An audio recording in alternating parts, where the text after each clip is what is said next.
Hi Capricorn, welcome to your weekly reading for the 13th to the 20th of October. I am Charlene Lizette. Sorry, the video is like bouncing back and forth, or rather, I should say the camera.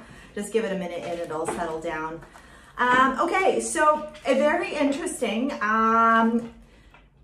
Your reading today is going to have my original deck. This is a deck that I learned how to read on. Yeah, that makes sense, right? And it was very interesting because as I was kind of like navigating through my decks, which are all right here, this one was like me. So I was like, okay. And I always say that this is the deck, this is my blunt deck. So maybe be prepared for some blunt messages to come through, okay? I cannot guarantee otherwise, okay? So we got the Six of Swords, the Six of Cups, and the King of Pentacles so far coming out for the week. We do have Mercury stationing direct on the 18th, and then we also have, so we have Mercury stationing direct on the 18th, and then we also have the full moon in Aries on the 20th, and that full moon is going to be a bit of a deuce. Okay, 1, 2, 3, 4, 5, 6, and 7. That's too many. Can I get one more, please? Okay, so that it was the Three of Pentacles that wanted to come out. Okay. Okay. So if you are, I'm just going to say this because it's clear as mud. If you are in some sort of romantic relationship this week, it does look like you and your partner, particularly divine partnerships, this is like healthy relationships, marriage. Okay, we have the Queen and the King of Pentacles. You're showing up here, so it does confirm to me that it is some sort of divine union. I will share with you that this, when I see this, it does tell me, especially because the Nine of Swords is in between, that there may be some conflict or some difficulties or some misunderstandings between you and your partner, the person that you are with. If you are single and this doesn't feel like it's applying to you, I think where you can apply it to you if it resonates is that there is some sort of imbalance between the masculine and the feminine aspects of yourself. The King of Pentacles is very traditional, you know, kind of likes it his way, the words flexible and compromise don't really exist in his agenda or in his characteristics. Fair, yeah, for sure, but it's just very traditional. The Queen of Pentacles is very nurturing, very loving, very focused on the maternal aspect, and also very much grounded in her home, and in her home things. You know, if I was to use these two as an example of like a real life relationship or what it would look like, it would be King of Pentacles going to work, making the money, being the caregiver of their home, being the man of the house. Even though I don't like those kinds of labels, that's kind of how we can fit it in as an example. And the Queen of Pentacles would be the one who takes care of the home, who takes care of the children, who maybe comes from money or has her own money aside, but really just allows the King of Pentacles to kind of, I hate to say it this way, but like run the show, okay? Because she runs her own show in the sense of like nurturing, loving, like making sure the house looks nice, that kind of stuff, okay? At the bottom of the deck, we have the Five of Swords and the Ten of Pentacles. And so I do feel like for those of you in a relationship, this does feel like there is conflict in the home. If you are single, what I am seeing, and this is a message that's coming through very strongly, Capricorn, and that's why I'm kind of just going with it.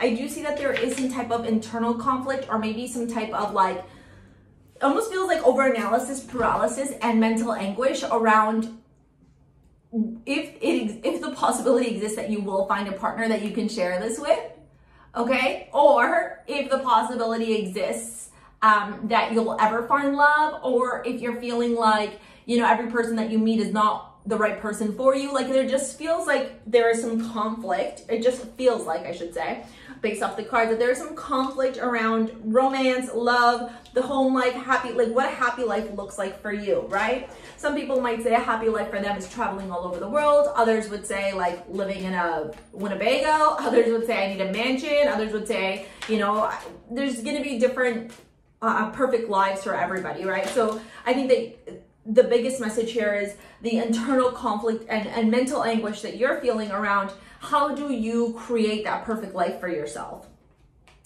I possess the power and the free will to create my own happiness is one mantra card, and the other one is I imagination. I embrace and nourish the creative aspect of my mind, okay? Remember, when we look at feminine and masculine cards, we're not necessarily looking at like husband, wife. I embrace and respect all genders, so just take how it resonates. Within each of us, we have masculine and feminine aspects, okay? So that's the important thing to note here. You know, I gotta tell you how I'm seeing it here, you all. Yeah, I mean, and there's Pluto confirming it. I feel like some of you are deciding whether or not you're going to leave your partner, or a relationship or a connection of sorts, or there is a shift in mindset. I'm almost getting the devil card in my mind, where like, you know, the devil can make you feel like there's limitations, there's binds, there's things holding you back, chaining you back, and you are the devil in the tarot, you're Capricorn. And it almost feels like right now you're kind of creating your own like hell on earth, and you're masking it to a certain degree, but that hell on earth is mental. It's you experiencing life, and maybe to a certain degree feeling like, you know, you're not able to detach from a past relationship, a past partner, a past connection where they potentially wronged you. You have the Two of Swords and the Six of Cups. You know, it is Mercury retrograde. Maybe an ex is coming back into the picture and you're just like, I don't know if I'm ready for this. Like, I don't know that I want this, okay? And that's why you're in this mindset right here with the Two of Swords, the Six of Cups, and the King of Pentacles, which is you, and the Nine of Swords, right? Where you're like, I don't know if I can take you back. I don't know if I can give you another chance. You know, I feel like I got my life together to a certain degree. And then the Page of Wands and the Three of Pentacles almost makes me feel like, I don't know, if you're single, I think that you're going to be potentially having conversations and discussing things with people this week. Like, do I give him another shot? Is he really sorry, or is she really sorry? Whatever the narrative is for you. And if you're in a relationship, I think that you're potentially going to talk to therapists and counselors and people out that can support you, whether they be friends or specialists, okay? On like, what do I do here? Right? I feel like we're constantly fighting. That Five of Swords is the energy of like, I win, you lose, ha ha ha. You know, that very childish, narcissistic, like toxic garbage. And the fact that you have Pluto and Death showing up here with your astrology card, it's death, it's transformation, it's deep psychological, mental anguish that once you are able to get through it, like Pluto drags you to the deepest depths of hell, your hell, whatever that looks like, and then forces you to like sit in it so that you can heal. And then once you surrender and accept all of that, which it is, then you're able to come back and come to earth and feel like, okay, I'm good now, right? So that's what I'm feeling. I gotta tell you, I am feeling like there's a big emphasis on your love life, on your romantic partnerships, on your unions. We are gonna move into your love reading now. This is the part where I always recommend a piece from my jewelry line, STARSEA Jewels. If you want to support me and shop over at STARSEA Jewels, take a look at the description box below. I would most definitely recommend something like Venus, okay? Venus is all about love, love of self, attracting love, attracting high vibrational love. It's got morganite beryl and rose quartz in it. If you are more masculine leaning or like more masculine bracelets, there is a piece called Emperor. I don't have a copy of it here. It's over there, but anyways, it's got garnet, hematite, pyrite, and black lava beads, and it's also a really great stone for sitting in your truth when it comes to like love and all things that you're passionate about. Oh my God, the sweater and these cards. Okay, let's get into your love reading. So yeah, if you want to book a live 1 hour, if you want to shop, in the description box below. And I thank you so much if you do that. Retreat, it's time to disconnect from the world. You deserve love and attraction, calling in your soulmate. Yeah, I'm feeling that. I'm feeling to a certain degree. I don't think you're going to take this person back, to be honest with you. I think you're focused on new love and how you can attract that, you know, the romance of a lifetime. But I wouldn't be surprised if this person shows up for you, to be honest. The Nine of Cups in the retreat. Yeah, I think maybe taking some time off, taking some time away from the world, digital world too, like to love yourself is important. The Six of Cups and you deserve love. It's interesting that you got the Six of Cups twice. I feel like your ex is really on your mind, or a relationship or a union of sorts that you had with somebody is really, really on your mind.